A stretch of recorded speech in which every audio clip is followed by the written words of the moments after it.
My Lords, today in England and Wales, assisted dying is prohibited by the 1961 Suicide Act. Anyone who assists a person to end their life is liable to prosecution and imprisonment for up to 14 years. It turns compassionate friends and family into criminals and causes thousands of dying people to attempt to take their own lives alone in order to safeguard their relatives. Sadly, I believe this bill to be unsafe.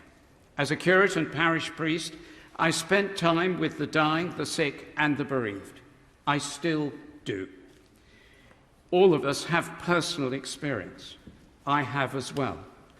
We know that the sad truth is that not all people are perfect, not all families are happy, not everyone is kind and compassionate.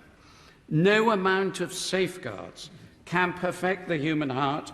No amount of regulation can make a relative kinder or a doctor infallible. I understand the reservations expressed, particularly by some disabled. But this is not a bill that demeans the disabled, and it's not about getting rid of Granny.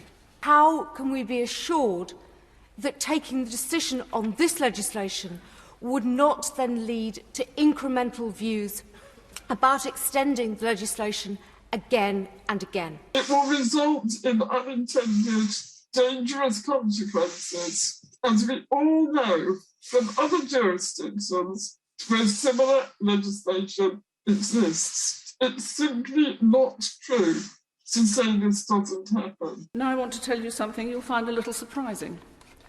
Our colleague, Lord Field of Birkenhead, who is dying, asked me to read out a short statement, and I will read his short statement. I've just spent a period in a hospice, and I'm not well enough to participate in today's debate. If I had been, I'd have spoken strongly in favour of the second reading.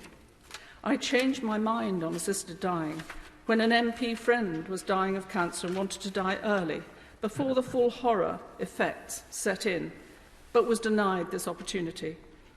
I hope the House will today vote for the assisted dying bill, said Lord Field.